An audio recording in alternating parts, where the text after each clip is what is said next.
चलो जी ध्यान से सुनो।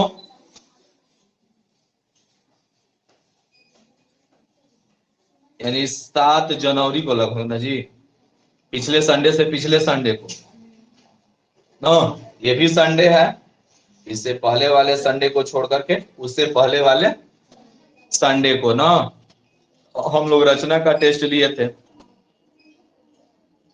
और उस रचना के टेस्ट में यही बात कहा गया था कि जिस लड़के या लड़की का सबसे ज्यादा नंबर आएगा,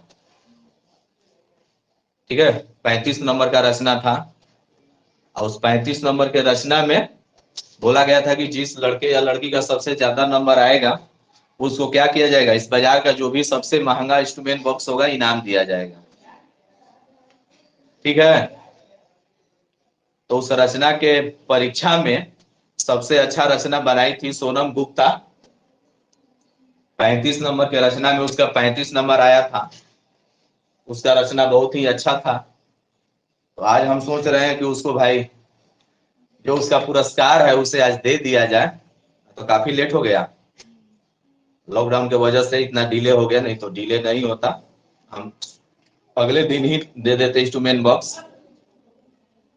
तो चलो जी सोनम गुप्ता आओ और अपना प्राइज लेके जाओ।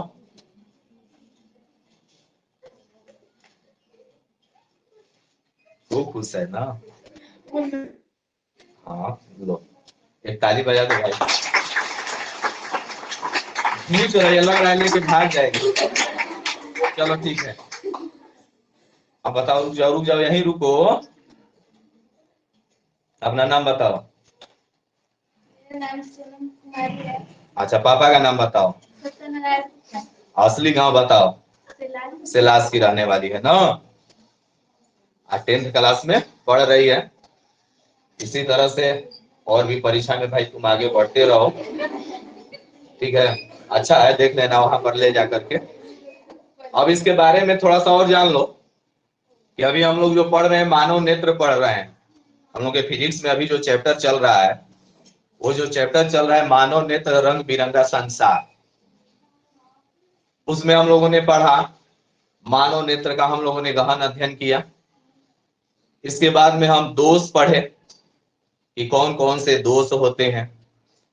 इसके अलावा हम लोगों ने कुछ और भी पद पढ़ा मानव नेत्र से संबंधित, कि नेत्र की समंजन क्षमता क्या है, ठीक है, दर्शन कोण क्या है, निकट बिंदु क्या होता है, दूर बिंदु क्या होता है।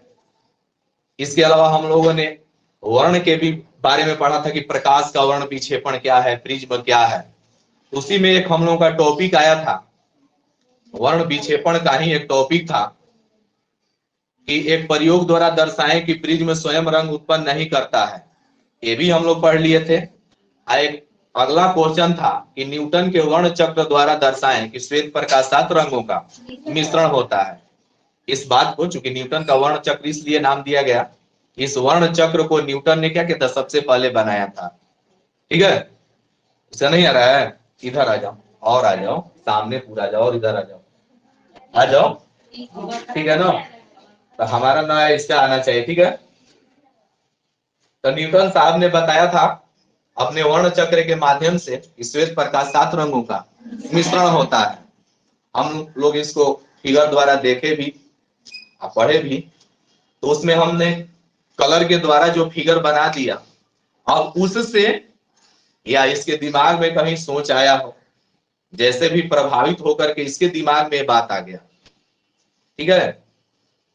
तो इसने सचमुच का, जिस तरह से न्यूटन ने एक वर्ण चक्र बना के, वर्ण चक्र का मतलब वर्ण माने रंग, चक्र मतलब चरखा जैसा, तो इसने भी घर पर, ठीक है, एक अपने माध्यम से धातु का नहीं लेकिन एक कूट का वर्ण चक्र बनाया और उससे 7 खंडों में, जिस तरह से वर्ण चक्र में 7 रंग बटे होते हैं उस तरह से इसने उसे 7 रंगों में बांट करके सचमुच में प्रूव करके, मतलब कि देखा कि जब ये 7 रंग आपस में क्या मिलते हैं तो श्वेत बनता है।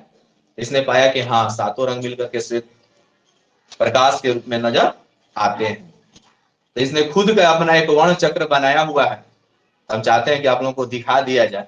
ये जो सोनम गुप्ता ने जो वर्ण चक्र बनाई है,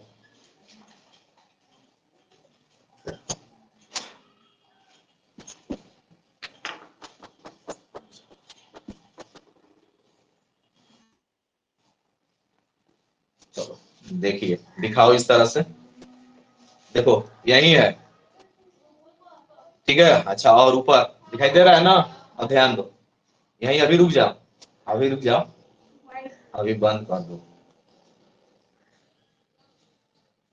देखो ये 7 रंग में बटा हुआ है ना, इसने क्या किया है कि अंदर से एक मोटर लगा करके और उसको फिर बैटरी से जोड़ दिया, यहाँ एक स्विच लगा दिया, एक यही कूट का, ठीक है, काट करके वृत्ताकार और उसे 7 रंगों में बांट दिया गया है, ठीक है ना इसे, और उसी मोटर के ऊपर इसे क्या कर दिया गया है, कस दिया गया है। तो सबसे बड़ी बात यह है कि ऐसा सोच जो है, ऐसा सोच इसके दिमाग में आना ही सबसे बड़ी बात है, ठीक है। तुम लोग भी पढ़ी थी, नहीं पढ़ाया गया था, लेकिन हम लोगों ने ऐसा खुद, हम भी 17 साल से पढ़ा रहे हैं, हम 17 साल से पढ़ा रहे हैं, लेकिन खुद हमारे दिमाग में भी ऐसा नहीं आया। इस तरह से भी बच्चों को दिखाया जा सकता है, लेकिन इसके दिमाग में ऐसा सोच आया, वो भी 13-14 साल के बच्चों के दिमाग में ऐसा सोच आना ही बहुत बड़ी बात है। ऐसा सोच आना ही बहुत बड़ी बात है ना। इसने करके सोचा और वो करके देखा भी, देखने के बाद में उसे बना करके पूरे एकदम सुंदर ढंग से सजा करके, ठीक है, एक डिब्बा में पैक करके यहाँ पर लाई हुई है, ठीक है। इसके लिए भाई ये निश्चित तौर पर क्या है, बधाई की पात्र है। इसके लिए भी एक ताली बजा दिया जाए, ताकि इसी तरह से और भी जैसे जैसे हम लोग पढ़ेंगे फिजिक्स में, चाहे केमिस्ट्री में, बायोलॉजी में, और इसका सोच मतलब कि आगे डेवलप हो और कुछ ना कुछ सोचे और हम लोगों के सामने प्रस्तुत करे। आप लोग भी ऐसा सोच रखिए, सोचिए। तो कहीं ना कहीं हमको लग रहा है, हमको ऐसा लग रहा है कहीं ना कहीं डिजिटल बोर्ड पर पढ़ने से कहीं ना कहीं आप लोगों के सोच में ऐसा बदलाव आया है। क्योंकि जो चीज हम लोग इंद्रधनुष को हम लोग व्हाइट बोर्ड पर पढ़ते हैं तो केवल ब्लैक इसी तरह से दिखा दिया जाता है, लेकिन इस पर हम लोग कलर के माध्यम से 7 रंगों को अलग अलग देखते हैं, ठीक है। तो कहीं ना अंदर से एक फीलिंग आ जाती है, ठीक है, जिसको हम लोग अपने कॉपी पर, फेयर पर अच्छे ढंग से सजाते भी हैं।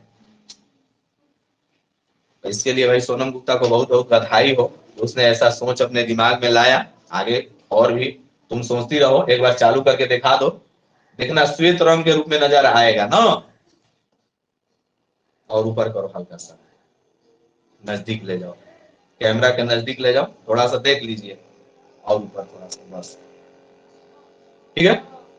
सफेद प्रकाश के रूप में नजर आता है। यही ने न्यूटन साहब ने यही कहा था, ये 7 रंग जो होते हैं मिलकर के श्वेत प्रकाश का निर्माण करते हैं, ठीक है। चलिए, बहुत बहुत धन्यवाद। ये आपका भाई प्रोजेक्ट था, ये सोनम गुप्ता का बनाया हुआ, देख लीजिए।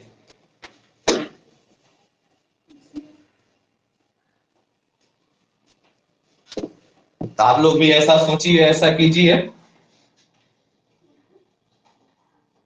डिजिटल बोर्ड का आप लोग भी फायदा उठाइए।